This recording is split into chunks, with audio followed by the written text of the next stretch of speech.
BDD news కి స్వాగతం. ముందుగా ముఖ్యాంశాలు.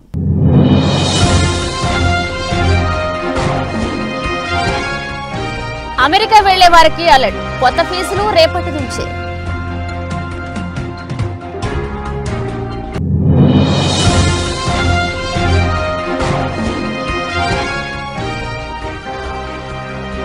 ఇండియా కూటమి ర్యాలీ, ఢిల్లీలో భారీ భద్రత.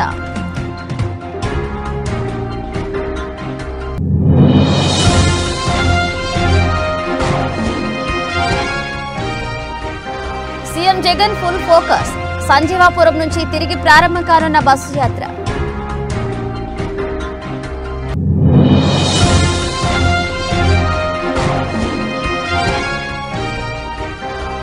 నాలుగు పాయింట్ల ఫార్ములాతో సీఎం జగన్ దూకుడు, నేడు బస్సు యాత్రకు బ్రేక్.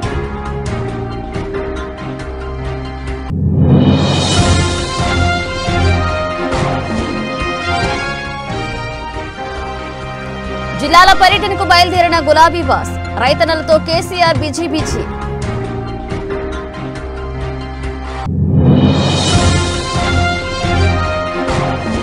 కాంగ్రెస్ పార్టీలో చేరిన బీఆర్ఎస్ ఎమ్మెల్యే కడియం శ్రీహరి కూతురు కావ్య కండువా కప్పి పార్టీలోకి ఆహ్వానించిన CM Revanth Reddy.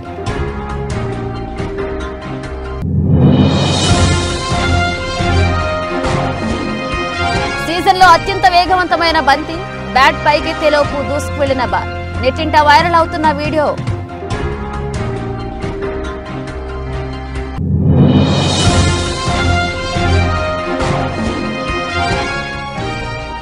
Super fast గా జై హనుమాన్ వర్, అంజనాద్రి లొకేషన్ అదిరిపోయిందిగా, వీడియో షేర్ చేసిన ప్రశాంత్ వర్మ.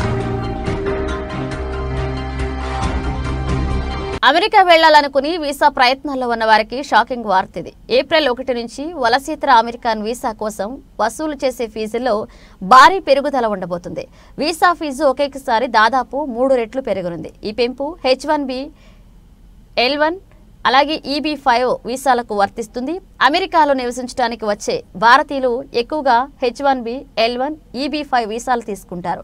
ఇక దాదాపు 8 ఏళ్ల తర్వాత ఈ ఫీజుల పెంపుదల జరుగుతుంది. గతంలో 2016లో ఫీజులు పెంచారు.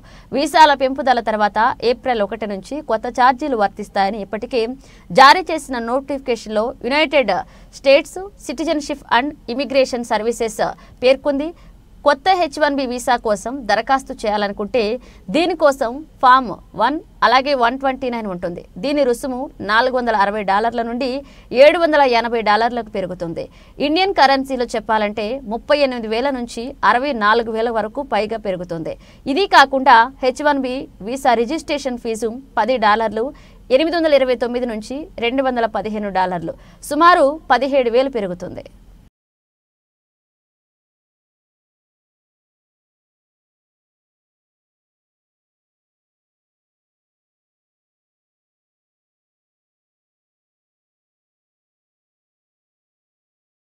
రామ్లీలా మైదానం వద్దకు నేతలు, కార్యకర్తలు పెద్ద ఎత్తున చేరుకుంటున్నారని ఢిల్లీ మంత్రి అతీషి అన్నారు. ఆమె మీడియాతో మాట్లాడారు. సీఎం కేజ్రీవాల్ అరెస్టుకు నిరసనగా దేశంలోని అన్ని ప్రాంతాల నుంచి ప్రజలు తరలి వస్తున్నారు. అరవింద్ కేజ్రీవాల్ ఢిల్లీ ప్రజల జీవితాలను మార్చారని వారికి తెలుసు. ఆయన అరెస్ట్ అయ్యాక కూడా ఢిల్లీ ప్రజల కోసం ఆందోళన పడుతున్నారని మంత్రి అతీషి అన్నారు. రామ్లీలా మైదానం వద్దకు నేతలు, కార్యకర్తలు పెద్ద ఎత్తున చేరుకుంటున్నారని ఢిల్లీ మంత్రి అతీషి అన్నారు. ఆమె మీడియాతో మాట్లాడారు. సీఎం కేజ్రీవాల్ అరెస్టుకు నిరసనగా దేశంలోని అన్ని ప్రాంతాల నుంచి ప్రజలు తరలి వస్తున్నారు. అరవింద్ కేజ్రీవాల్ ఢిల్లీ ప్రజల జీవితాలను మార్చారని వారికి తెలుసు. ఆయన అరెస్ట్ అయ్యాక కూడా ఢిల్లీ ప్రజల కోసం ఆందోళన పడుతున్నారని మంత్రి అతీష్ అన్నారు. అలాగే నకిలీ దర్యాప్తు పేరుతో మనల్ని, మా పార్టీని గత 2 ఏళ్లుగా కేంద్రంలోని బీజేపీ టార్గెట్ చేసిందని ఆప్ జాతీయ అధికార ప్రతినిధి ప్రియాంక కక్కర్ అన్నారు. రామ్లీలా మైదానంలో విపక్షాల ఇండియా కూటమి ర్యాలీ సందర్భంగా ఆమె మీడియాతో మాట్లాడుతూ ఈ వ్యాఖ్యలు చేశారు. ఎటువంటి ఆధారాలు లేకుండా కొందరి నకిలీ ప్రకటనలతో సిట్టింగ్ సీఎంను అరెస్ట్ చేశారు.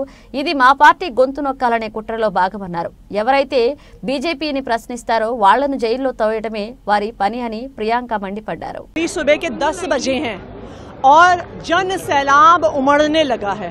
आज दिल्ली के अनेकों हिस्सों से, देश के अनेकों हिस्सों से कोई अपनी गाड़ी में, कोई बस में, कोई मेट्रो में, कोई मोटरसाइकिल में अरविंद केजरीवाल जी की गिरफ्तारी के खिलाफ आज यहाँ पे रामलीला मैदान में इकट्ठा हो रहे हैं। दिल्ली के लोगों को पता है कि अरविंद केजरीवाल ही वो व्यक्ति है जिन्होंने उनकी जिंदगी बदली है। चाहे 24 घंटे बिजली देनी हो, फ्री बिजली देनी हो, उनके बच्चों को अच्छा स्कूल देना हो, मोहल्ला क्लिनिक में फ्री इलाज देना हो, महिलाओं को फ्री बस यात्रा देनी हो, ये सब कुछ उनके बेटे, उनके भाई अरविंद केजरीवाल ने किया है।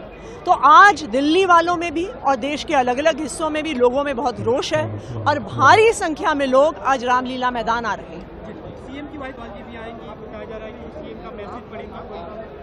देखिए, अरविंद केजरीवाल जी के मन में सिर्फ और सिर्फ दिल्ली वाले रहते हैं। एक ऐसे समय में जब वो गिरफ्तार हैं, एक ऐसे समय में जब उनको पता नहीं है वो कब हिरासत से बाहर आने वाले हैं, आज भी वो दिल्ली वालों के बारे में सोच रहे हैं। दिल्ली वालों के द्वारा नोटिस भिजवा रहे हैं, प्रदर्शन कर रहे हैं, आप लोग क्या कहेंगे? ये सरकार इतनी डरी हुई है, कांग्रेस पार्टी से इतनी डरी हुई है, उन्हें लग रहा है कि उनके सत्ता उनके हाथ से जाने वाले हैं, तो वो लोकतंत्र को खत्म करने का जो काम कर रहे हैं वो सही नहीं है। कांग्रेस पार्टी से लड़ो ना, आप कांग्रेस पार्टी से आओ, मैदान में दो हाथ करो, लेकिन जिस तरह से अलोकतांत्रिक तरीके से कार्य किया जा रहा है, इस देश के अंदर केंद्र सरकार के संस्थानों का दुरुपयोग किया जा रहा है, हम उसके विरोध में हैं।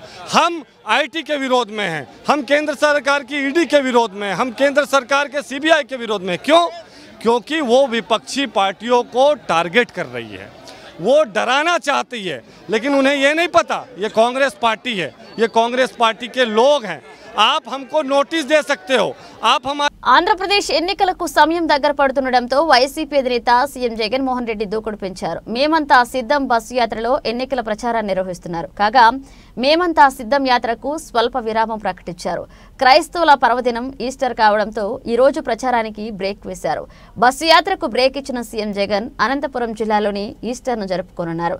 ధర్మవరం నియోజకవర్గంలోని సంజీవాపురంలో కుటుంబ సభ్యులతో కలిసి ఈస్టర్ వేడుకల్లో పాల్గొనున్నారు. దీంతో పాటు సీఎం జగన్ ఇవాళ ముఖ్య నాయకులు కార్యకర్తలు భేటీ కానున్నారు. వచ్చే ఎన్నికల్లో గెలిపే లక్ష్యంగా జగన్ వారికి పలు సూచనలు ఇవ్వనున్నారు. కాగా మేమంతా సిద్ధం బస్సు యాత్ర రేపు సంజీవాపురం నుంచి తిరిగి ప్రారంభం కానుంది. నిన్న అనంతపురం జిల్లాలో సీఎం జగన్ బస్సు యాత్రకు జనం నీరాజనం పట్టారు. గుత్తి మొత్తంగా జనసంద్రంగా మారింది. భారీ జనసందోహం, పూల వర్షం మధ్య సీఎం జగన్ రోడ్ షో సాగింది. తపోవనం, గుత్తి, పామిడి సహా అన్ని ప్రాంతాల్లో జగన్ బస్సు యాత్రకు పెద్ద ఎత్తున జనం హాజరయ్యారు.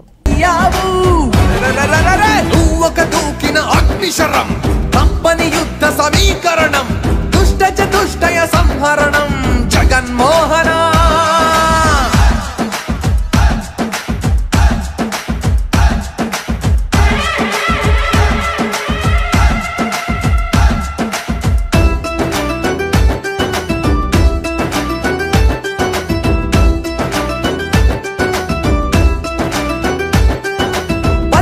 ఎక్కిన వేళ ఖజానా ఖాళీగుంటే, కరోనా రాష్ట్రాన్నే ఘోరంగా భయపెడితే, ధైర్యంతో ప్రజలను కాచి కష్టంలో గట్టెక్కించి రాష్ట్రానికి సంక్షేమం అభివృద్ధే చూపావు.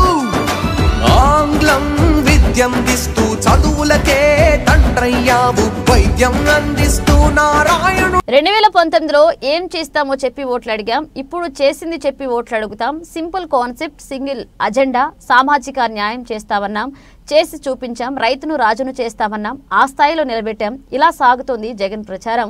4 పాయింట్ ఫార్ములాలో సామాజిక న్యాయం, రైతు సంక్షేమంపై జగన్ చెబుతున్న పిన్ పాయింట్ అంశాలేంటి? సూటిగా సుత్తి లేకుండా 4 మాటలు. చంద్రబాబు 5 ఏళ్ల పరిపాలనలో జరిగిందేంటి? ఈ 58 నెలల్లో తాను చేసిందేంటి?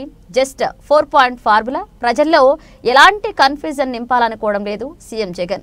బ్యాంకుకు వెళ్ళండి, అకౌంట్లలో పడిన డబ్బులు చూడండి. 5 ఏళ్లకు ముందు ఇలా డబ్బులు పడ్డాయో లేదో కంపేర్ చేసుకోండి అంటూ చంద్రబాబు పాలన పైన, తన పనితనం పైన క్లియర్ పిక్చర్ ఇస్తున్నారు. ఇక విద్య, మహిళా సాధికారత, రైతు సంక్షేమం, సామాజిక న్యాయం, ఈ 4 అంశాలపై మాట్లాడుతున్న మాటలు జనంలోకి సూటిగా వెళుతున్నాయి. ఇక ప్రతిపక్షాలకు సూటిగా తగులుతున్నాయి. తాను ఎంపిక చేసిన అభ్యర్థులందరూ పేదవాళ్లేనంటూ ఒక్కొక్కరిని జిల్లా ప్రజలకు పరిచయం చేశారు. ఈ ఎన్నికలను పేదలకు పెత్తందారులకు మధ్య జరుగుతున్న యుద్ధంగా అభివర్ణించారు సీఎం జగన్. దానికి తగ్గట్టుగానే ఈసారి ఎలాంటి అభ్యర్థులను ప్రజల ముందుకు తీసుకువస్తున్నారో వివరించారు. రైతు బాగుంటేనే రాష్ట్రం సుభిక్షంగా ఉంటుంది, దేశం బాగుంటుంది. రైతులకు మేలు జరిగే పథకాలు అందించడంలో వైఎస్ వారసత్వాన్ని అనుసరిస్తున్న సీఎం జగన్ ఈ 58 నెలల్లో రైతులకు చేసిందేమిటో వివరించారు. పెట్టుబడి సాయంగా ప్రతి రైతుకు ఏటా 13,500 విపత్తులతో నష్టపోయిన రైతుల ఖాతాలకు 1,294 కోట్లు, ఇన్సూరెన్స్ సొమ్ము కింద రైతులకు 7,802 కోట్లు, 10,778 రైతు భరోసా కేంద్రాలు, రైతు భరోసా కింద 33,300 కోట్లు ఇలా 58 నెలల్లో చేసింది చెప్పారు. ఇక అదే సమయంలో 2014లో చంద్రబాబు ఇచ్చిన హామీలేంటి, చేయకుండా దాటవేసినవి ఏంటో కూడా సవివరంగా ప్రజలకు ముందుంచారు. ఆనాటి మేనిఫెస్టో చూపిస్తూ చంద్రబాబు పాలనపై పంచులు వేశారు. రైతు రుణమాఫీ, డ్వాక్రా రుణాల మాఫీ, ఆడపిల్ల పుడితే 25,000, నిరుద్యోగ భృతి, 3 సెంట్ల భూమి ఇలా 650 హామీలు ఇచ్చారంటూ మరొకసారి గుర్తు చేశారు సీఎం జగన్. పరిపాలనలో మన బడులు ఎలా ఉన్నాయి అనేది ఒక్కసారి ఆలోచన చేయమని కోరుతా ఉన్నా. ఈరోజు మన గవర్నమెంట్ బడిలో పిల్లలకి ఇచ్చే ట్యాబులు కానివ్వండి, నాడు నేడుతో వారి బడుల బాగు మీద పెట్టే మనసు కానివ్వండి, పిల్లలకిచ్చే జగనన్న విద్యా కానుక మీద పెడతా ఉన్న ఆరాటం కానివ్వండి, జగనన్న గోరు ముద్ద మీద చూపిస్తా ఉన్న యాస కానివ్వండి, పిల్లలను బడికి పంపించాలి, ఆ తల్లులు పిల్లలకు తోడుగా ఉండాలి అని చెప్పి ఆలోచన చేస్తూ తీసుకొచ్చిన అమ్మఒడి పథకం కానివ్వండి, పిల్లల కోసం ఆలోచన చేస్తూ తెలుగు మీడియం బడులని కూడా పూర్తిగా మారుస్తూ ఇంగ్లీష్ మీడియం తీసుకుని రానివ్వడం కానివ్వండి, పిల్లలకు సులభంగా అర్థమయ్యే దానికోసం ఒక పేజీ ఇంగ్లీషు మరో పేజీ తెలుగు ఉండేట్టుగా బైలింగ్వల్ టెక్స్ట్ బుక్స్ తీసుకురావడం కానివ్వండి, ప్రైవేట్ బడులలో శ్రీమంతులు మాత్రమే ఏకంగా 15,000 రూపాయలు సంవత్సరానికి పెడితే తప్ప అందుబాటులోకి రాని బైజూస్ కంటెంట్ ను మన బడులలో మన పిల్లలకు ఇవ్వటం కానివ్వండి, 6వ తరగతి నుంచి గవర్నమెంట్ బడులలో ఉన్న ప్రతి క్లాస్ రూమ్ డిజిటైజ్ చేస్తూ interactive flat panels, IFP panels ను పెట్టడం అయితేనేమి, ప్రతి క్లాస్ రూమ్ ను డిజిటైజ్ చేయడం అయితేనేమి, డిజిటైజ్ చేయడం వల్ల పిల్లలకు సులభంగా అర్థమయ్యేట్టుగా పాఠాలు చెప్పించడం అయితేనేమి, తెలుగు మీడియం నుంచి ఇంగ్లీష్ మీడియం కు ఇంగ్లీష్ మీడియం ఒకటే కాకుండా సరిపోదు అని సిబిఎస్ఈతో మొదలుపెట్టి ఐబీ వరకు మన బడుల్లో జరుగుతా ఉన్న ప్రయాణం కానివ్వండి, మన పిల్లలందరూ కూడా ప్రపంచం పోటీతో మన పిల్లలు ముందడుగులో ఉండాలి అని చెప్పి టోఫుల్ తీసుకొచ్చి 3వ తరగతి నుంచి మన బడుల్లో ఒక సబ్జెక్ట్ గా దాన్ని తీసుకొచ్చి ఆ పేద పిల్లల బంగారు భవిష్యత్ కోసం పాకులాడుతా ఉన్న ఒక మంచి ఆలోచనలు కానివ్వండి, మీరే గమనించండి. ఇవన్నీ కూడా మొట్టమొదటిసారిగా ఈ రోజు మీ బిడ్డ పరిపాలనలో ఈ రోజు ప్రతి స్కూల్లోనూ కూడా కనిపిస్తా ఉన్నాయి.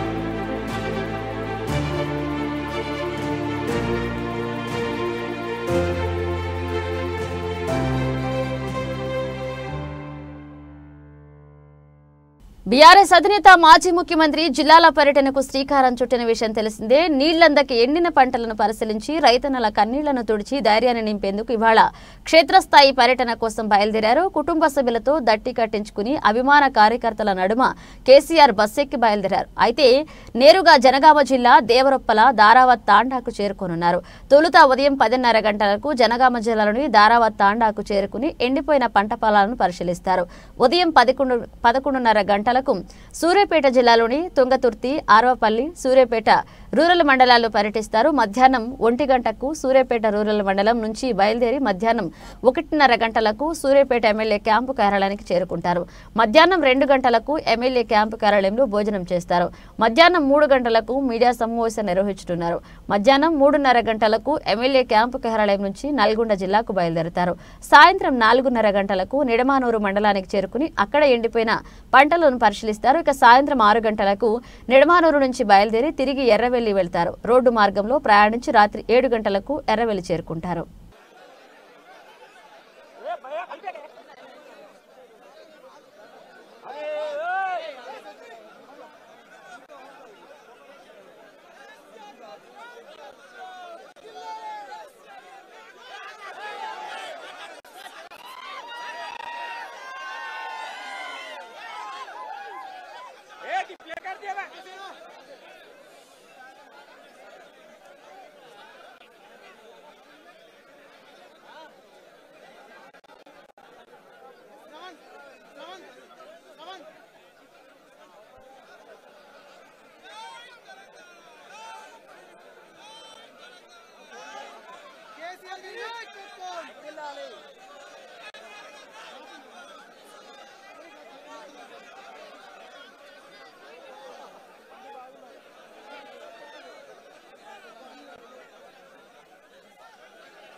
మాజీ మంత్రి బీఆర్ఎస్ ఎమ్మెల్యే కడియం శ్రీహరి కాంగ్రెస్ పార్టీలో చేరారు. ఆయన కుమార్తె కడియం కావ్యతో కలిసి ఆదివారం ఉదయం సీఎం రేవంత్ నివాసానికి వెళ్లారు. అక్కడ సీఎం రేవంత్ రెడ్డి తెలంగాణ కాంగ్రెస్ ఇన్ఛార్జ్ దీపదాస్ మున్షి సమక్షంలో కాంగ్రెస్ పార్టీ కండువా కప్పుకున్నారు. వరంగల్ ఎంపీ అభ్యర్థిగా కాంగ్రెస్ పార్టీ కావ్య పేరును ప్రకటించే అవకాశం ఉంది. కడియం శ్రీహరి కావ్యాలు శనివారమే కాంగ్రెస్ పార్టీలో చేరాల్సి ఉంది. అయితే శ్రీహరి తన నియోజకవర్గంలో ఆయన వర్గీయులతో సమావేశమయ్యారు. ఇక సమావేశం ఆలస్యం కావడంతో సీఎం రేవంత్ రెడ్డి అపాయింట్మెంట్ ఇచ్చిన సమయానికి చేరుకోలేకపోయారు. ఆ తర్వాత రేవంత్ రెడ్డి సచివాలయంలో పలు సమీక్షల్లో పాల్గొన్నారు. దీంతో శనివారం కడియం శ్రీహరి ఆమె కూతురు కాంగ్రెస్ పార్టీలో చేరేందుకు అవకాశం లేకుండా పోయింది. ఆదివారం ఉదయమే రేవంత్ నివాసానికి చేరుకున్న కడియం శ్రీహరి కావ్యాలకు సీఎం రేవంత్ రెడ్డి సమక్షంలో దీపదాస్ మున్షి పార్టీ కండువా కప్పి కాంగ్రెస్ లోకి ఆహ్వానించారు.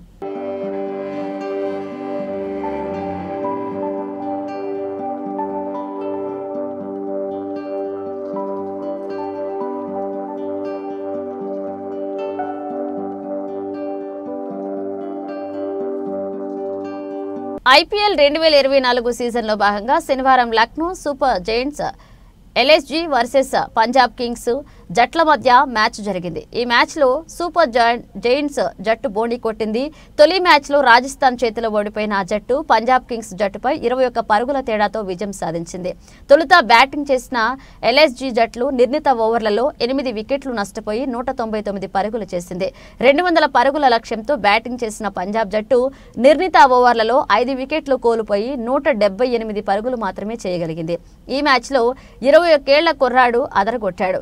ఈ ఐపీఎల్ సీజన్లో అత్యంత వేగవంతమైన బంతుల్లో పంజాబ్ బ్యాటర్లను ఉక్కిరిబిక్కిరి చేశాడు. ఢిల్లీకి చెందిన right arm pacer Mayank Yadav Lucknow super Giants జట్టు తరపున శనివారం ఐపీఎల్లో అడుగుపెట్టాడు. అరంగేట్రం మ్యాచ్లోనే అత్యంత వేగవంతమైన బంతులతో పంజాబ్ బ్యాటర్లకు చుక్కలు చూపించాడు. ఛేదనలో చెలరేగిపోతున్న పంజాబ్ బ్యాటర్లకు కళ్లెం వేసింది మయాంకే. పంజాబ్ జట్టు కోల్పోయిన తొలి 3 వికెట్ల మయాంక్ తీసినవే. యువ బౌలర్ తాటికి బెయిర్స్టో ధావన్ సైతం ఇబ్బంది పడ్డారు. బెయిర్స్టోతో పాటు ప్రభు సిమ్రాన్ జితేష్ శర్మ వికెట్లు సమర్పించేసుకున్నారు.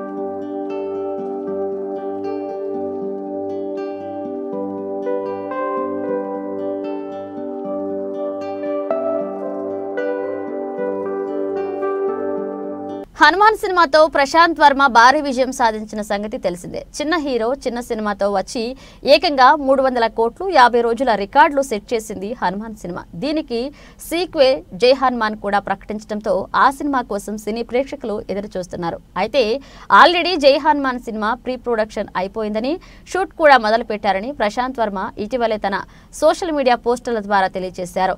హనుమాన్ సినిమాలో అంజనాద్రి అనే ఊరుని చూపించారు. ఆ పక్కనే నదీ మధ్యలో కొండలు, ఇలా అందమైన లొకేషన్స్ చూపించారు. తాజాగా ఓ వీడియోని తన సోషల్ మీడియాలో షేర్ చేశాడు ప్రశాంత్ వర్మ. ఈ వీడియోలో ఓ నది మధ్యలో కొండలతో కొన్ని పడవలు వెళ్తుంటే చాలా అందంగా ఉంది. ఈ వీడియోని షేర్ చేసి అంజనాద్రి 2.0 అని పోస్ట్ చేశాడు. దీంతో ఇది జై హనుమాన్ లొకేషన్ వీడియో అని తెలుస్తుంది. ఈ చిన్న లొకేషన్ వీడియోతోనే జై హనుమాన్ పై అంచనాలు పెంచేస్తున్నాడు ప్రశాంత్ వర్మ. అయితే ఇది గ్రాఫిక్స్ తో చేసిన లొకేషన్ లా ఉందని పలువురు కామెంట్స్ చేస్తున్నారు. గ్రాఫిక్స్ అయినా అద్భుతంగా చూపిస్తాడు ప్రశాంత్ వర్మ అని పొగుడుతున్నారు. త్వరగా జై హనుమాన్ సినిమా తీసుకురండి అని అడుగుతున్నారు నెటిజన్లు.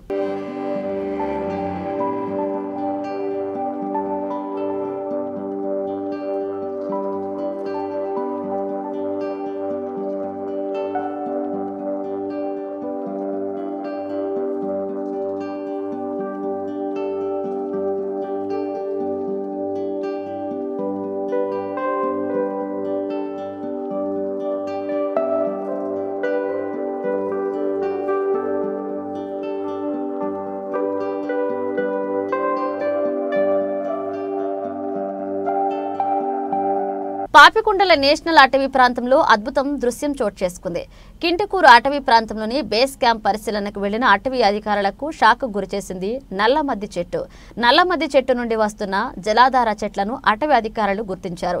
చెట్టు నుండి సుమారు 20 లీటర్ల వరకు నీరు వస్తుందని అధికారులు వెల్లడించారు. దీనిపై పరిశోధనలు చేయనున్నారు.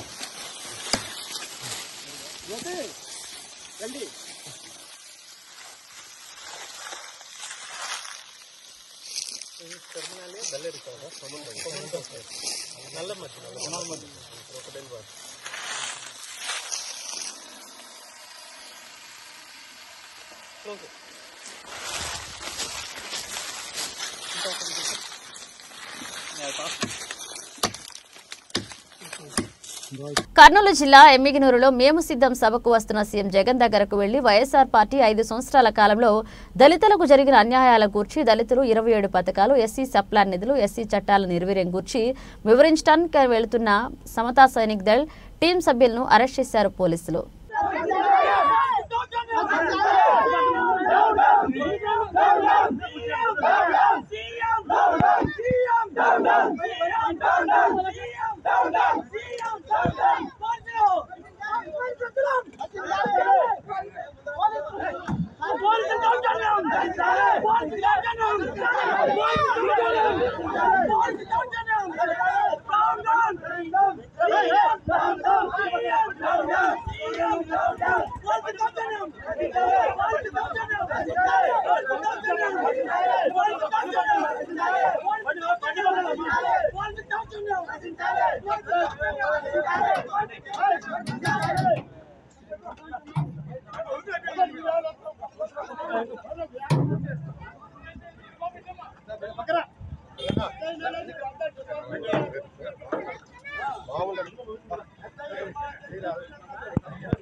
నర్సాపూర్ పట్టణంలోని సంగారెడ్డి మార్గంలోని ఉన్న అక్షర ప్లానెట్ స్కూల్ ఎదురుగా ప్రమాదకరంగా స్కూల్ గేటుకు దగ్గరగా ట్రాన్స్ఫార్మర్ ఉంది. ఈ ట్రాన్స్ఫార్మర్ కు విద్యుత్ అధికారులు ఎలాంటి కంచె ఏర్పాటు చేయకపోవడంతో పిల్లలకు ప్రమాదకరంగా ఉంది.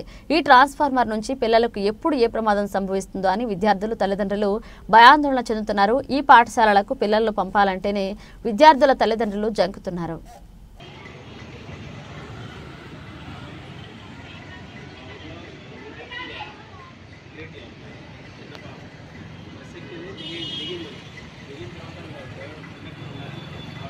తిరుమలగిరి మండల కేంద్రంలో ఎమ్మెల్యే క్యాంప్ కార్యాలయంలో ఏర్పాటు చేసిన విలేకరుల సమావేశంలో తుంగతుర్తి శాసనసభ్యులు మందుల సామేల్ మాట్లాడుతూ, తుంగతుర్తి నియోజకవర్గంలో ఏం అభివృద్ధి చేసినావు, ఏ ముఖం పెట్టుకుని వస్తున్నావు కేసీఆర్ అని ప్రశ్నించారు. మీ బీఆర్ఎస్ ప్రభుత్వంలో మా నియోజకవర్గానికి ఎన్ని నిధులు కేటాయించావో చెప్పాలన్నారు కేసీఆర్. తుంగతుర్తి రుద్రమ్మ చెరువును రిజర్వాయర్ చేస్తా అంటివి, 100 పడకల హాస్పిటల్ కడతానంటివి, డబుల్ బెడ్రూమ్ ఇండ్లు ఇస్తానంటివి, ఇవాళ ఏ ముఖం పెట్టుకుని వస్తున్నావు? మా తెలంగాణ బిడ్డలు నీకు ఓటుతో బుద్ధి చెప్పినా కానీ మా కాంగ్రెస్ ప్రభుత్వం పైన చిల్లర రాజకీయాలు మారడం లేదు. ఇవాళ కాళేశ్వరం నుంచి మీ తుంగతుర్తికి నీళ్లు వస్తున్నాయి, మొత్తం తెలంగాణకు నీళ్లు వస్తున్నాయని మాట్లాడుతున్నావు. నీ ప్రభుత్వంలో కాళేశ్వరంపై లక్షల కోట్ల అభివృద్ధి చేసి మేడిగడ్డ బ్యారేజ్ను 3 ఏళ్లకే కురింగిపోయేటట్లుగా చేస్తే నీళ్లు నిల్వ ఉంటే బ్యారేజ్ కూలిపోతుందేమోననే భయంతో అక్టోబర్ నెలలోనే నీళ్లు వదిలేశారన్నారు. ఈ నీళ్లు తక్కువ కావడానికి ఎవరు కారణం? మీరు కాళేశ్వరం నాణ్యత లేకుండా కట్టిరు కాబట్టి కాళేశ్వరం ఉండబడిన నీళ్లు అక్టోబర్లోనే మీరు రిలీజ్ చేసింది కనుక నీళ్లు తక్కువైనాయి. తర్వాత మీరు ఇసుక దోపిడీ చేశారు కాబట్టి ఇసుక కింద నీళ్లు కూడా పోయినాయి. ఇసుక దోపిడీ చేసిరి, కాళేశ్వరం నీళ్ళను దోపిడీ చేసిరి, అన్నిటి దోపిడీ చేసి ఇవాళ తెలంగాణ ఆగం చేసిరి. తుంగతుర్తి ప్రజలకు ఏం చేద్దామని వచ్చాడో చెప్పాలి కేసీఆర్. నువ్వు ఇంతకుముందు పెట్టిన ఎమ్మెల్యే అరాచకాలకు సమాధానం చెప్పాలి, దళిత బంధు తిన్నందుకు సమాధానం చెప్పాలి, మంది మీద దాడులు చేసిన సమాధానం చెప్పాలి. దోపిడీ చేసినందుకు సమాధానం చెప్పాలి. నీ అల్లుడు వచ్చి హరీష్ రావు వచ్చి రుద్రమశరుడు రిజర్వాయర్ చేస్తానని చెప్పిండు. బొంకు మాటలు మాట్లాడి బొంకిరు పోయి రవతలు పడ్డారు. దానికి సమాధానం చెప్పాలి. కనుక మీరు చేసిన అరాచకం, మీరు చేసిన దోపిడీ రాష్ట్రం మొత్తం కూడా మొన్న నవంబర్ 30 తారీఖు నాడు మీకు ప్రజలు సమాధానం చెప్పారు. అయినా కూడా ఏదో కొద్దిగా మేలు జరుగుతుంది అనుకుంటారు, కానీ మీకు పార్లమెంట్ ఎన్నికల్లో ఒక్క సీట్ కూడా వచ్చే అవకాశం లేదు. తెలంగాణ ప్రజలు. బులెటిన్ ముగించే ముందు హెడ్లైన్స్ మరోసారి.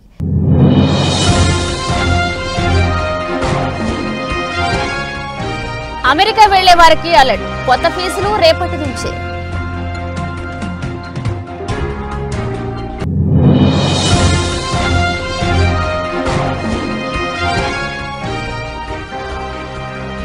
ఇండియా కూటమి ర్యాలీ, ఢిల్లీలో భారీ భద్రత.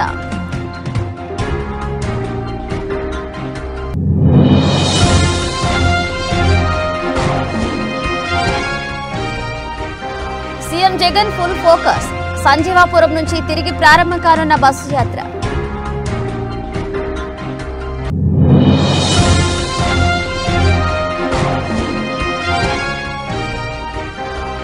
నాలుగు పాయింట్ల ఫార్ములాతో సీఎం జగన్ దూకుడు, నేడు బస్సు యాత్రకు బ్రేక్.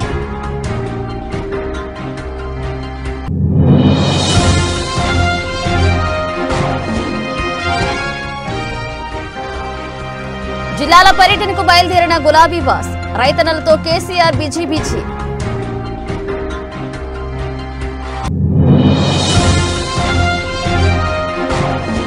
కాంగ్రెస్ పార్టీలో చేరిన బీఆర్ఎస్ ఎమ్మెల్యే కడియం శ్రీహరి కూతురు కావ్య కండువా కప్పి పార్టీలోకి ఆహ్వానించిన CM Revanth Reddy.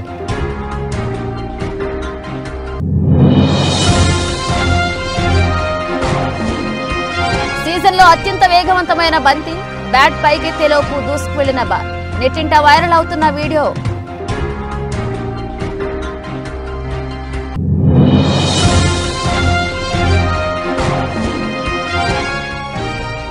Super fast గా జై హనుమాన్ వర్క్, అంజనాద్రి లొకేషన్ అదిరిపోయిందిగా, వీడియో షేర్ చేసిన ప్రశాంత్ వర్మ. ఇవి ఇప్పుడు ఒక అప్డేట్స్, మన అప్డేట్స్ తో మళ్ళీ కలుద్దాం.